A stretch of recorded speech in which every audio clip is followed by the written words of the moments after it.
today for our pre-match press conference against Leeds United. As always, we start with broadcast questions. Sky will go first. Please raise your hand if you do want a question. We'll try to get to as many of you as possible. The embargo for the written piece afterwards is 10:30 this evening. No streaming or social media posts during the broadcast part of the press conference. Sky will go first. Dharmesh, you've got your hand up. Coming to you. Good morning, Ryan. Could we just start off with team news first of all? Yeah, Ben Davies is the only one still that's not been training. So Tanguy and Lucas didn't train for the majority of last week, and only trained the day before the match. But this week we've had a fully fit squad apart from Ben Davies.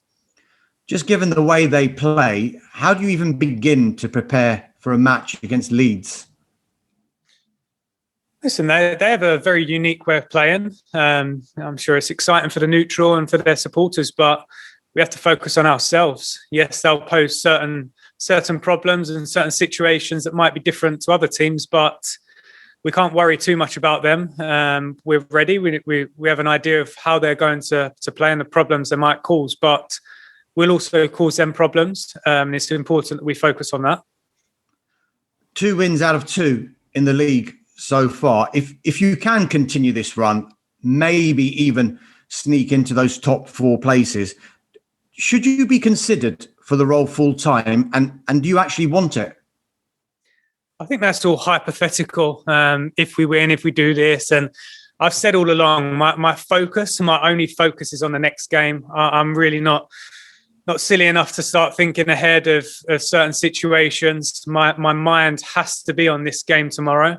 And then once that game's out of the way, my mind will be fully focused on the next one. And that's all I have to say on that matter. Okay. Gareth Bale's agent yesterday said that he's overcome an unnecessary tough ride at Tottenham, but now he's happy and he's enjoying his football. Can you give us an insight into what you've done to help bring that about and what Gareth has done as well? So I can only go off the back of the last 2 weeks from what I've seen from Gareth. Obviously, I experienced playing with him as well. He's a top professional with immense quality. These last 2 weeks in training, he's been excellent. Obviously, he's produced on the football pitch as well. That's 4 goals in 2 Premier League matches. So he's happy and I'm happy. And that's important. As players, we have to be happy to perform to our best. And I think at the moment, you're seeing Gareth close to his best. Are you being a little bit modest though, Ryan? What have you done with him to help bring this about? I don't know. Like I say, I picked the team. I picked the team from training performances and certain individuals who I feel will help the team within that match. And the game against Southampton, we really felt we needed Gareth because Harry was missing, and we needed someone who we could rely on to produce that moment. We've got so many options in that high end of the pitch, so much quality as well, and such professionals who are working hard each day.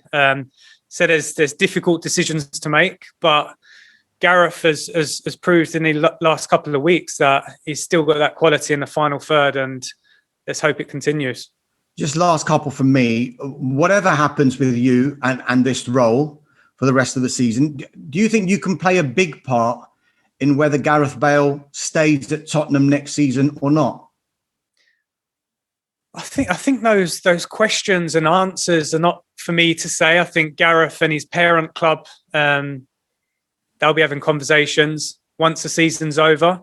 But I think it wouldn't be right of us to start thinking of the off season and thinking of next season now, because as a football club, we have to focus on our next 4 matches, and tomorrow is a massive match. I've said it all along. The next game is so important.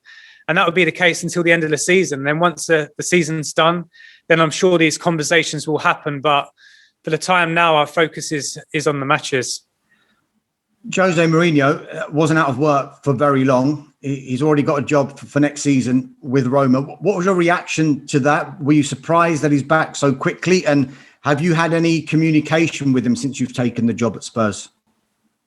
No communication, but good luck to him. Hope he's a success out in Italy. Thank you. Thanks, Damish. George. Thanks, Simon. Hello, Ryan. Ryan, you've been in the job a couple of weeks now. I just wonder, have you got the bug of management? Do you enjoy it? Listen, I love football. I've said all along when I retired, I knew I'd stay in football because I have a passion for it. It's been my life, my whole life. I have a passion for helping people. And that's why I was coaching the youth team, the 23s, the younger lads. It is a passion. Football's my passion. So at the moment, I'm working in football, so I'm happy. Do you think possibly, whatever happens at Tottenham, it's obviously there's a place for you, but down the line you'd want to manage on your own somewhere else, at another club maybe?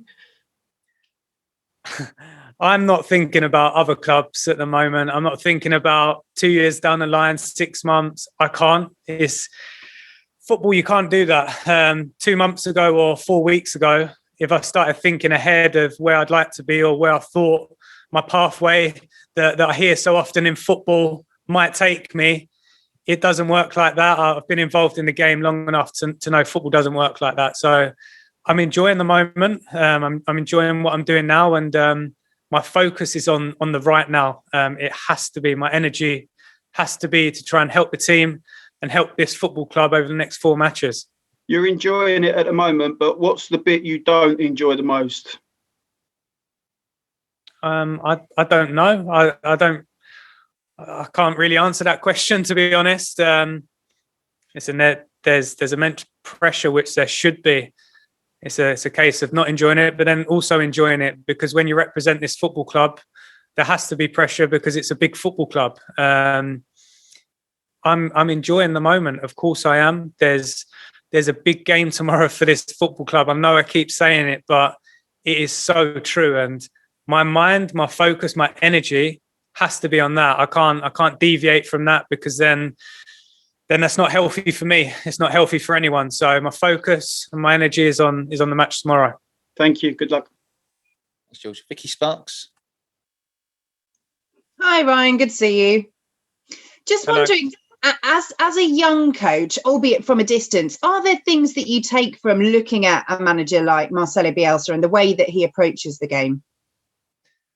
I think as a coach, regardless of how old you are, you look at other people. Of course, you learn things, you learn what to do, and then also what not to do as well sometimes. So I think in football, in life as well, you can't stop learning. You can't stop trying to take things and implement them with yourself if you believe that that's the way to do things. So he's an experienced man. He's been in football for a very long time. He's done a fantastic job at Leeds last season. He's done incredibly well this season as well. But listen, I'm my own man as well.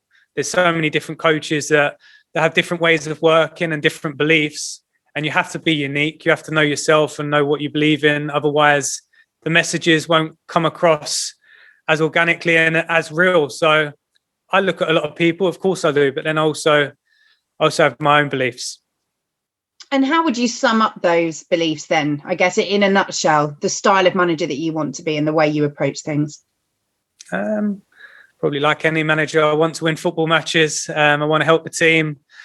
I want to help people get better, because I think footballers, no matter how old you are, you still want to improve. So I think that's important as well. And to try and create a good environment where people feel like they want to come in and work. And I think that's important.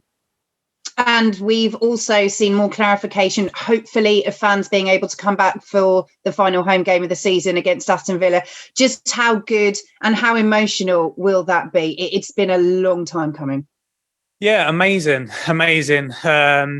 It's hard to look forward to it because we've got a big game tomorrow and another match at the weekend, but it's what we all want to see. It's what we want to see, society getting back to some sort of normality, and spectators and fans being able to come and support their team in person is a great step forward to doing that. Okay, let's go to James at TalkSport.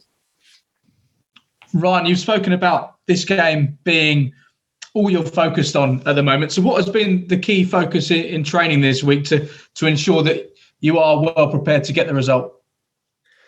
Just to make sure we're mentally ready. We know our game plan and how we want to go about the game. We've had 6 days to do that. We've had a couple of days training, a couple of days working. We've been in the classroom as well. So, yeah, the focus is on the game, and we'll be ready. We'll be ready to go and compete and hopefully get 3 points.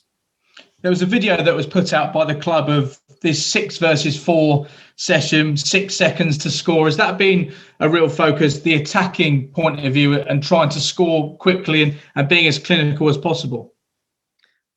I think you, when you train, you try and train and prepare for game situations. You have to work at an intensity that also prepares you for those moments. Many different moments, many different scenarios we practice in training.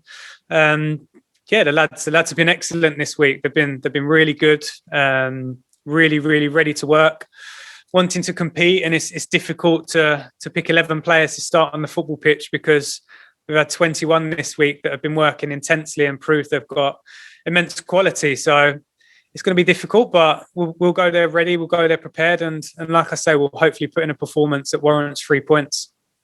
And as a football fan, how do you feel about what Leeds have offered to the Premier League this season? Because it certainly has been something unique.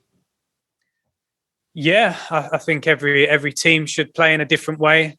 They should bring something different. Otherwise, it'd be quite boring if everyone played the same way. I think that's the beauty of the Premier League. You've got so many different styles, so many different beliefs, and so many different challenges as well. And I think that's why the Premier League's the most watched league in the world.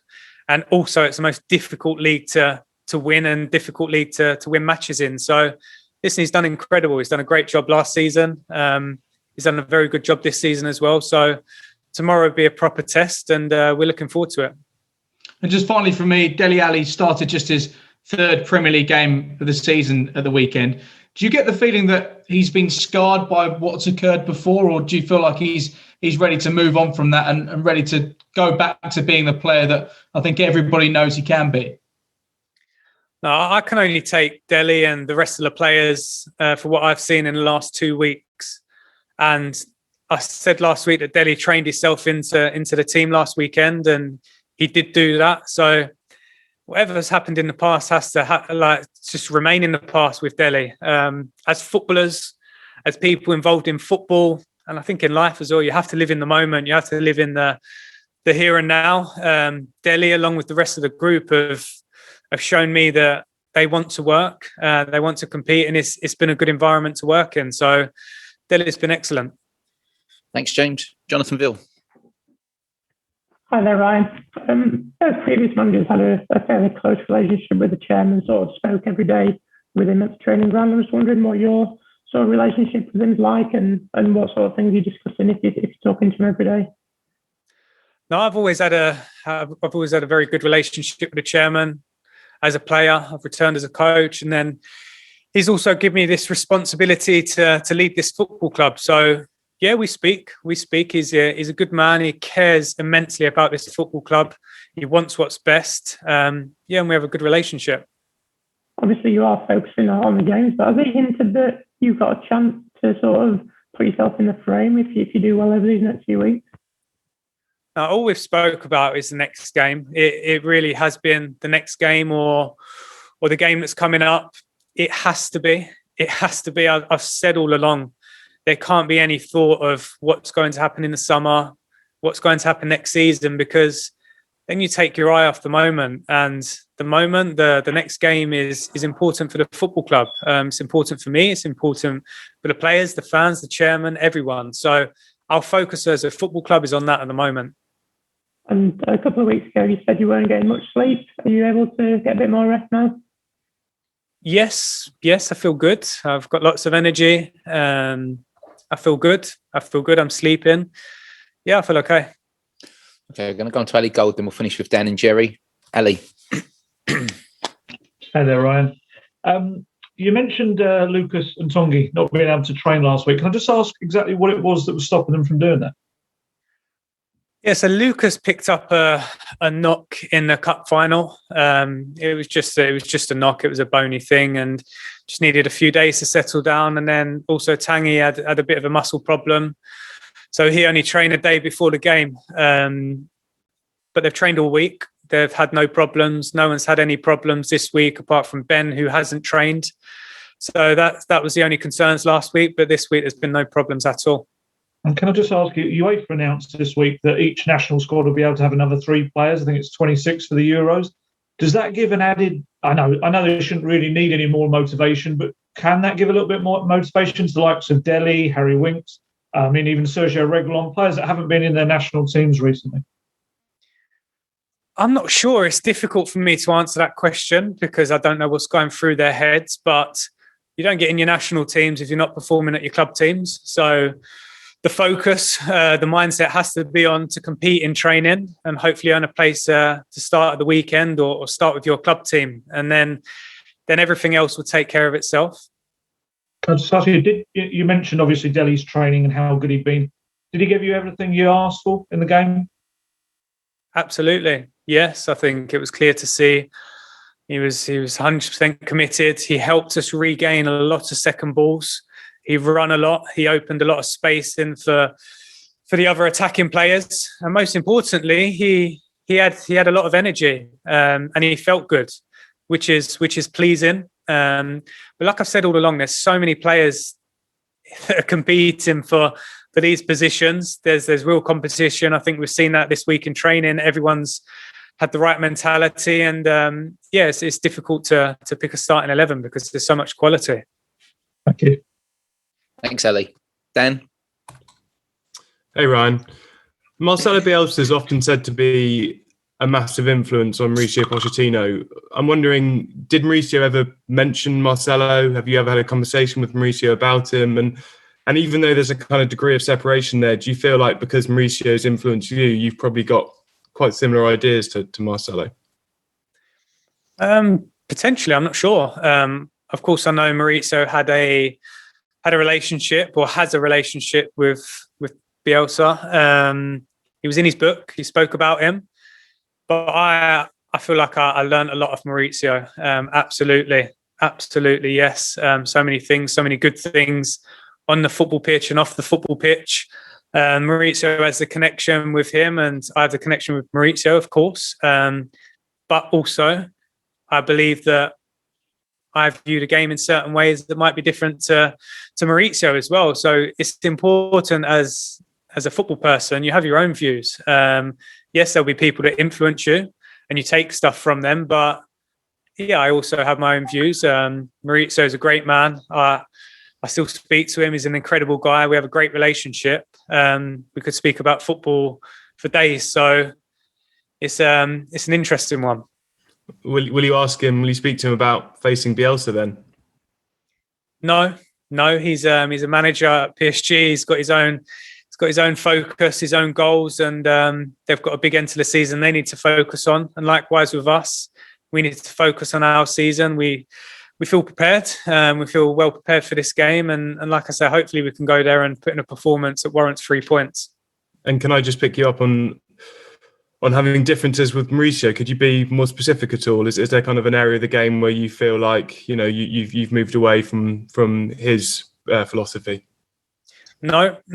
There's so much details that go into football. It would be strange if two single people believed in every single moment within the game should be a certain way. No specifics. No, there's a way of working. There's a way of viewing the game, and I believe we view the game through the same lens. So, of course, we have our differences, which is absolutely normal. Thanks, Dan. Okay, we'll finish with Jerry. Hi, Ryan. You okay? Yep, good, thank you. You've known Harry Kane since you were young lads in the academy. You've come through, and you've seen him close up, and you've seen him from afar, and now you've seen him as a coach, as his coach. Do we underappreciate Harry sometimes? It's this time of the year when the awards are being handed out, and his name is in the frame. But you sometimes wonder if we don't completely grasp how good a player he is. So I can only speak for myself and this football club. No, we don't underappreciate him. We know he's the best number 9 in the world. One of the best number 9s, in my opinion, the absolute best number 9. As a country, as a nation, do we underappreciate him? Maybe. I'm not too sure. Harry, in my opinion, has been probably the most complete player in the Premier League this season, if not in the whole of Europe. He's proven that every single week, not just with his goals, not just with his assists, but his technical qualities, his understanding of the game, of what to do in certain moments. He's one of the best, absolutely. And he'll go down as one of the best to ever play in the Premier League. There's no doubt about that at all. And what's it like, having been his mate, or still his mate, but coaching him? Does he take much coaching? Is there much you can show him? Or is it more about involving him in the sort of patterns of play? Yes, and I love Harry. Everyone loves Harry here. He's one of the most professional guys I've ever come across. As a player, it was amazing to be around. Yes, he's one of my best mates, but at the moment, seeing him work, it's no different to what I've seen over the last 15 years. 100% commitment in every moment. He wants to learn, he wants to improve, and I think that's why you've seen him remain so consistent over the last 5 or 6 years in his goal scoring and his performances, because yes, he's one of the best, but he's also wanting to learn. He's also wanting to improve his game. He works at his game, and listen, there's no doubt Harry's one of the best players in the world. Fantastic. Thanks. Thanks, Sherry. Okay, that concludes the broadcast part.